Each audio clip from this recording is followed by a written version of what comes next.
जो नई education policy आई है उस एजुकेशन पॉलिसी के हिसाब से क्या हुआ है कि जो 10th क्लास के जो एग्ज़ाम होने थे वो एग्ज़ाम का जो पैटर्न है वो थोड़ा चेंज कर दिया गया है। पैटर्न कुछ इस तरीके से हो गया है कि 50 क्वेश्चन जो होंगे ना 50 क्वेश्चन वो आपके फर्स्ट टर्म में आएंगे और जो फर्स्ट टर्म के 50 क्वेश्चन आएंगे वो आपके किस टाइप के आएंगे, MCQ टाइप के आएंगे। और बाकी जो अदर क्वेश्चन होंगे मतलब सेकेंड टर्म के जो एग्जाम होंगे उसमें क्या होगा, उसके अंदर आपका पूरा सिलेबस आएगा या 50% सिलेबस आएगा, जो भी आएगा उसमें आपको रिटर्न होगा। मतलब कहने का मेरा मतलब ये है कि जो आपका जो फर्स्ट टर्म का एग्जाम होगा वो टोटली MCQ में होगा, है ना। अगर टोटली MCQ में होगा तो बच्चों को प्रैक्टिस करनी पड़ेगी। भाई आप बुक थी तो बुक से हम सॉल्यूशन करना सीखते थे, लेकिन अब जो MCQ क्वेश्चन है तो जो थोड़ा पैटर्न जो है वो तो पैटर्न जो है थोड़ा टफ हो गया है। टफ इसलिए हो गया है क्योंकि उसके अंदर क्वेश्चन बढ़ा देंगे और टाइमिंग कम कर देंगे। क्योंकि क्वेश्चन आपके हो गए 50 के अराउंड क्वेश्चन हो गए और आपको 90 मिनट मिलेंगे। 90 मिनट का मतलब क्या है, मतलब यही कि एक क्वेश्चन आपको 1.5 मिनट के आसपास करना पड़ेगा, है ना। तो उसके लिए क्या होगा कि अगर आप 1.5 मिनट में कोई क्वेश्चन करते, अगर कोई क्वेश्चन स्टार्ट करते करना तो आपको 1.5 मिनट से ज़्यादा टाइम लग सकता है क्वेश्चन करने।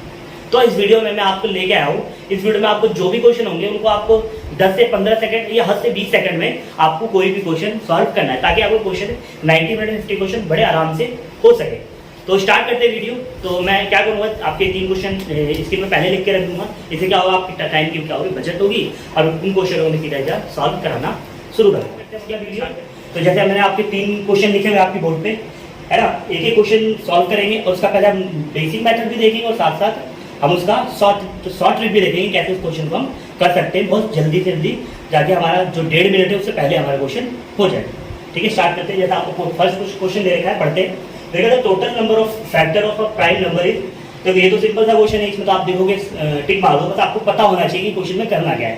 तो इसमें क्वेश्चन ये कहता है कि अगर कोई प्राइम नंबर है, वो ऐसा प्राइम नंबर, कोई भी प्राइम नंबर है तो उसके फैक्टर कितने होंगे। तो मैं एक प्राइम नंबर ले लेता हूँ कोई भी, जैसे मैंने लिए 3 या 4 कुछ भी ले लो, या कुछ भी ले लो, जैसे मैंने 5 ले लिया।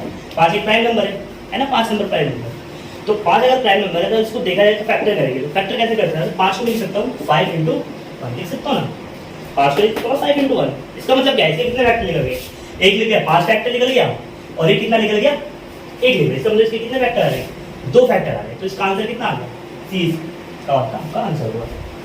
ठीक है, अब नेक्स्ट क्वेश्चन करते हैं। समझ में आया होगा, नेक्स्ट क्वेश्चन करते हैं। अगर समझ में नहीं आया बात तो आप पॉज करके दोबारा वीडियो को रिवाइज करके देख सकते हैं। अब सेकंड क्वेश्चन देखते हैं। सेकंड क्वेश्चन में कहता है कि HCF and LCM 12 and 21 and 15 are. तो अगर हमें 12, 21 और 15 का हमें क्या निकालना है, HCF और LCM दोनों निकालना है। अगर आप इसको बेसिक मेथड से HCF LCM निकालने लगे तो बहुत टाइम लग जाएगा उसमें। तो मुझे लगता है कि आपको 4 से 5 मिनट लग जाएगा उसको करने में। तो ऐसे करेंगे, दिक्कत है। तो इसमें दे रखे 4 ऑप्शन, इस क्वेश्चन को हम ऑप्शन से सॉल्व करेंगे और ऑप्शन से मुझे लगता है ये 2 से 10 से 15 सेकंड में सॉल्व हो जाएगा। स्टार्ट करते देखो। अगर मैं पहले ऑप्शन को देखूँ तो पहले ऑप्शन को देखूँ, अगर मैं HCF की बात करूँ, भाई यहाँ पे 3 है, हो सकता है HCF, इसका भी नहीं हो सकता। क्या 12 HCF हो सकता है इसका, 12 इसमें कॉमन ही नहीं है, 3 12। तो पहला ऑप्शन तो ऐसे कट गया आपका, बी ऑप्शन तो ऐसे कट गया। अगर हम देखें डी की बात करते हैं तो HCF तो आप जानते ही, HCF क्या होता है भाई, HCF मतलब होता है, HCF तो पता ही क्या होता है। तो ये 4 को भी तो ऐसे वैसे भी नहीं आ सकते, इन तीनों का आ सकता नहीं आएगा, है ना। क्योंकि HCF में क्या होता है, हमें कॉमन देखने होते हैं तीनों में कितना लिस्ट कॉमन कितना है, मतलब ज़्यादा से ज़्यादा बड़ी से बड़ी संख्या कॉमन कितनी है। तो 420 तो कॉमन ही नहीं है, तो ये भी आपका कट गया। अब आपके पास 2 ऑप्शन बचे हैं। अब 2 ऑप्शन है आपका 3 भी, और इसमें भी 3 है, इसमें भी 3 है ना। तो HCF का हमें पता चल गया कि HCF तो इसका 3 आएगा, लेकिन LCM देखना है LCM कितना आएगा। तो LCM का मतलब क्या होता है, LCM मतलब ये होता है ना कि ऐसा कौन सा नंबर है जिससे 12 से डिवाइड हो जाए, 21 से डिवाइड हो जाए, 15 से भी डिवाइड हो जाए। तो इसमें दिख रहा है आपको, अगर मैं 140 को देखूँ तो 12 से एक टेबल मारता है 140, ये खत्म हो गया। तो मतलब ये ऑप्शन ऐसे कट गया आपका। तो बचा क्या आपका, ऑप्शन सी। तो ऑप्शन सी इस क्वेश्चन का राइट आंसर होगा। ठीक है, तो आप स्टार्ट में थर्ड क्वेश्चन देखते हैं। समझ में आया क्वेश्चन, अगर नहीं आया तो आप जैसा मैंने आपको शुरू में बताया वैसे आप पोस्ट करके देख सकते हैं, दोबारा रिवाइंड करके। थर्ड क्वेश्चन दे रखा है HCF दे रखा है, HCF of smallest 2 digit composite number and smallest composite number. मतलब कि कहने का मतलब ये है कि ये बोल रहा है कि LCM बताना है हमें, किसका LCM बताना है, वो सबसे छोटी 2 डिजिट की कंपोजिट नंबर। 2 डिजिट की कंपोजिट नंबर का मतलब है कि जैसे आपका कंपोजिट नंबर कौन कौन से होते हैं, कंपोजिट नंबर वो नंबर होते हैं जो क्या होते हैं, जिसके 1 से ज़्यादा फैक्टर होते हैं, 1 से ज़्यादा मतलब 2 से ज़्यादा फैक्टर होते हैं, जो अपने पहाड़े में भी आते हैं और 1 के टेबल में भी आते हैं और साथ साथ दूसरे के किसी और के टेबल में भी आते हैं। तो अगर 2 डिजिट का कंपोजिट नंबर देखूँ तो 2 डिजिट का कंपोजिट नंबर होता है 10 आपका, तो 10 ही तो हुआ, है ना, 10 होगा। बिकॉज मैं 9 लूँगा, 9 के कंपोजिट नंबर, लेकिन 9 तो 1 डिजिट में है ना, हमें 2 डिजिट बता रहे हैं। तो 2 डिजिट में कितना आ गया आपका, 10 आ गया कंपोजिट नंबर। अभी पूछता है फर्स्ट लाइन समझ में आ गई बात। सेकंड लाइन में कहता है कि स्मॉलेस्ट कंपोजिट, सबसे छोटा कंपोजिट नंबर कौन सा होता है? तो सबसे छोटा कंपोजिट नंबर आपका कौन सा होता है बताओ भाई? जो प्राइम नंबर होते हैं, प्राइम नंबर को छोड़ के जो बचते हैं वो सारे कंपोजिट नंबर होते हैं। तो प्राइम नंबर आपका होता है 2, 3 है ना, 5। तो सबसे छोटा अगर मैं कंपोजिट नंबर की बात करूँ तो वो कितना आएगा आपका? कितना आएगा? हाँ 4 आएगा। तो कितना आएगा? 4 आएगा। तो 4 आपका क्या आएगा? कंपोजिट नंबर स्मॉलेस्ट आ गया। ये आ गया आपका 2 डिजिट में स्मॉलेस्ट नंबर, ये आ गया 1 डिजिट में आपका ये सबसे स्मॉलेस्ट नंबर आ गया। इन दोनों का क्या पूछ रहा था आपसे? इन दोनों का आपसे पूछ रहा था एलसीएम। तो इन दोनों का एलसीएम क्या होगा? 10 और 4 का एलसीएम क्या होता है बताओ?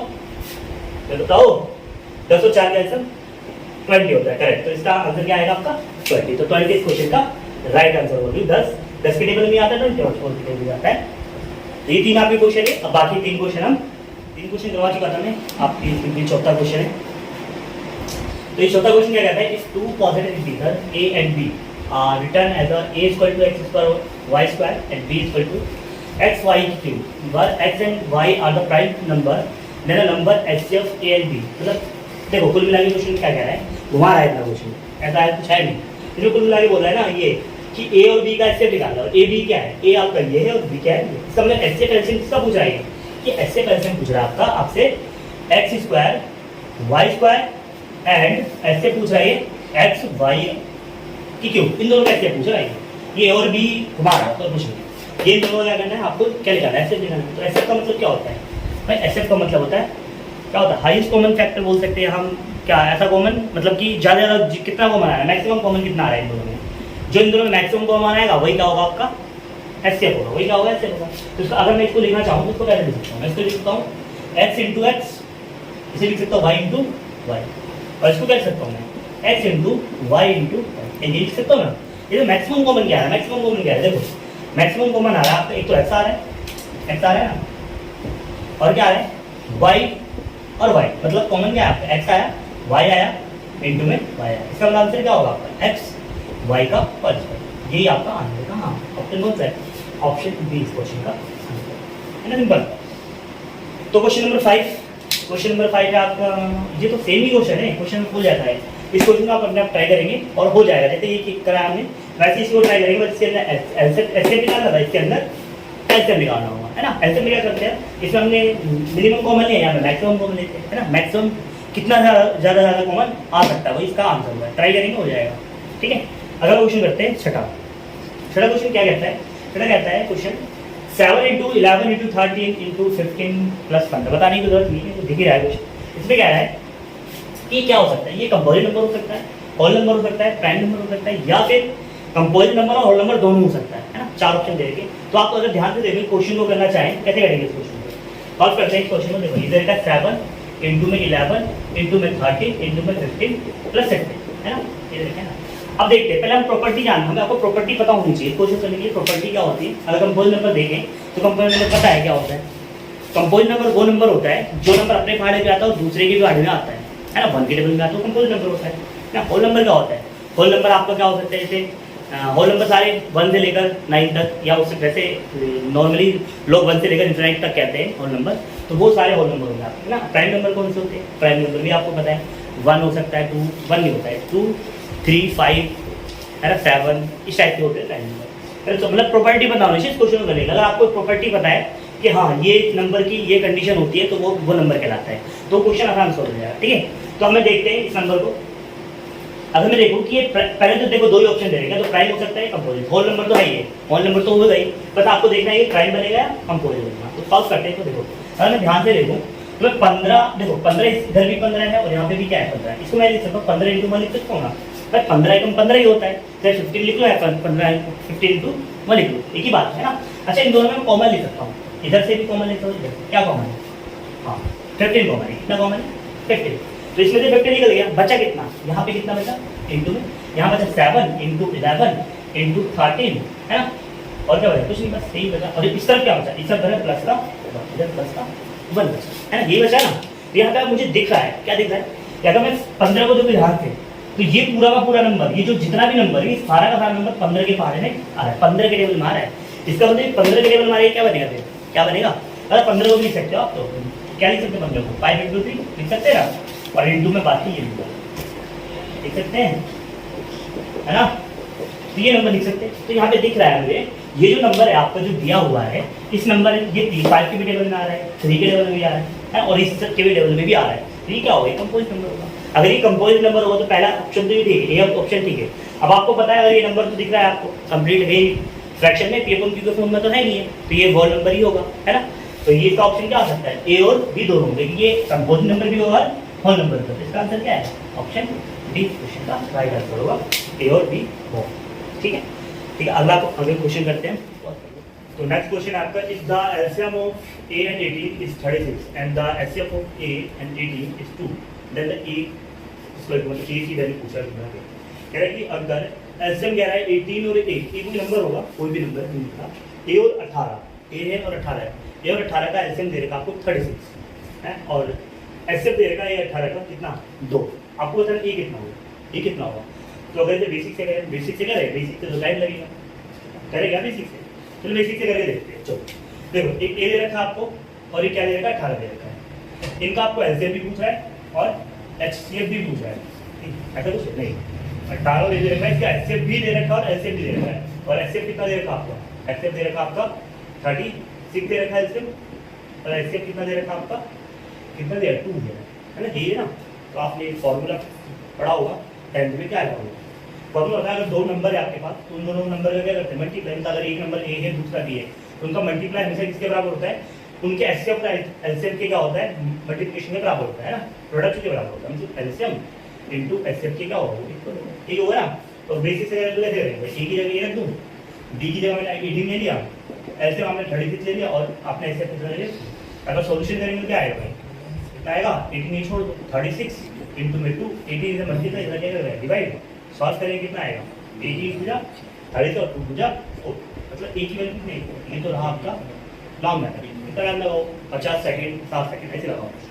फिर 2 सेकंड में करते हैं, 2 सेकंड क्या 10 सेकंड में करते हैं, 2 से ज़्यादा कम कह दिए तो 10 सेकंड में करते हैं इस क्वेश्चन को। जो याद करेंगे 2 सेकंड में आपको देखना है। सबसे पहले देखते हैं एलसीएम बोल रहा है कितना? 36। ऐसे दो नंबर सोचो, दो नंबर सोचना है, ऑप्शन से देखते ऐसे दो नंबर, इसका एलसीएम कितना है? 36 है। अगर मैं 1 लेता हूँ तो 1 और 18 का एलसीएम आएगा 36, 1 और 18 का अगर एलसीएम निकालोगे आप तो कैसे लिख रहे हैं? 18 आएगा। तो पहला ऑप्शन कैसे कट गया? पहला तो खत्म हो गया। अब 2 ले लेते हैं। 2 और 18 का एलसीएम कितना आएगा? 2 और 18 का एलसीएम कितना आएगा?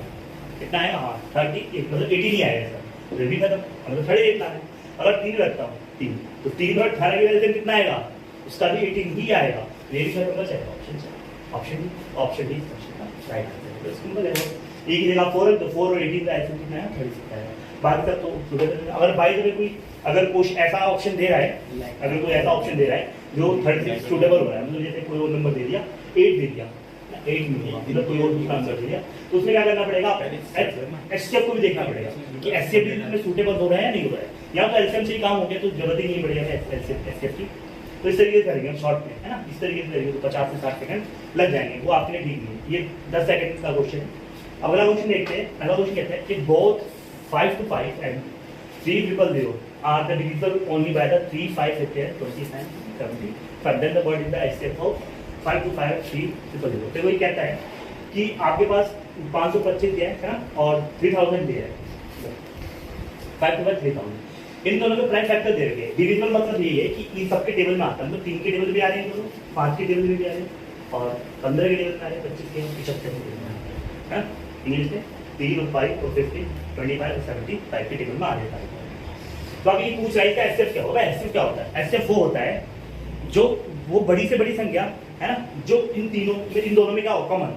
तो इसमें देखो 3 भी कॉमन है, 15 भी कॉमन है, 50 भी कॉमन है, 25 भी कॉमन है और 75 भी कॉमन। तो कॉमन कितना है? इसका ऑप्शन ही निकालना है, क्योंकि ऐसा क्वेश्चन ही नहीं ऑप्शन लाएंगे।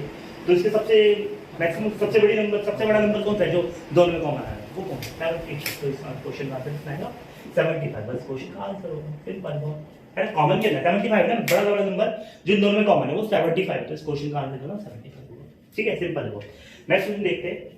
देयर कहता है value of x and y और x की वैल्यू निकालनी है और आपको दिस दे रखा है। तो देखो फंक्शन, देखो यहाँ पर अगर मैं देखूं x वैल्यू लिख लो, y डायरेक्ट नहीं रख सकता क्योंकि हम नीचे से चलेंगे ना। तो अगर मैं देखूं तो ये जो दोनों है ना, ये फैक्टर है किसके? x के फैक्टर है। ये दोनों x के फैक्टर है। क्या मैंने x y सही दिया है? y ऊपर दिया x, चलो खैर छोड़ो, हम देख लेते हैं। तो मैंने x क्या दिया है? यहाँ दिया। तो अगर मैं देखूं x की वैल्यू कितना है? 3 7 21, यहाँ कितना है 21 आ जाएगा, यहाँ कितना आया एक्स की वैल्यू 21, तो हाँ 21 एक्स की वैल्यू भाई दो जगह यहाँ भी यहाँ भी, मतलब ये और मेहनत करनी पड़ेगी है ना। तो और मेहनत कर लेते, चलो यहाँ पे 21 आ गया एक्स, यहाँ पे भी 21, दोनों है। अब देखते हैं अब हमें कितनी लानी, वाई की वैल्यू देगा, तो वाई कैसे निकालेंगे बताओ भाई, ये 21 है और ये 4 है, इसका मतलब ये दोनों फैक्टर है वाई का, तो 21 4 कितना होता है 84, तो कौन सा ऑप्शन 20 क्वेश्चन का राइट है, सिंपल सा क्वेश्चन है। ठीक है, तो आज के लिए सिर्फ इतना ही। आज मैंने सिंपल क्वेश्चन, आसान से क्वेश्चन है ताकि आप समझ सके क्वेश्चन को। ये मेरी फर्स्ट वीडियो है, और फर्स्ट वीडियो मैंने ज्यादा टफ क्वेश्चन लेने की कोशिश नहीं करी, मैंने सोचा कि आसान क्वेश्चन दिया जाए और आसान क्वेश्चन ही आपको दिए जाए, ताकि आप आगे चल के भी, अगर मैं आगे कराऊंगा इससे भी अच्छे अच्छे क्वेश्चन होंगे जो बढ़िया बढ़िया होंगे, और काफी टफ क्वेश्चन होंगे, और शॉर्ट ट्रिक से इसी तरीके से हम करेंगे ताकि वो क्वेश्चन 10 से 15 सेकंड में हो सके। तो आज के लिए सिर्फ इतना ही। जय हिंद, जय भारत।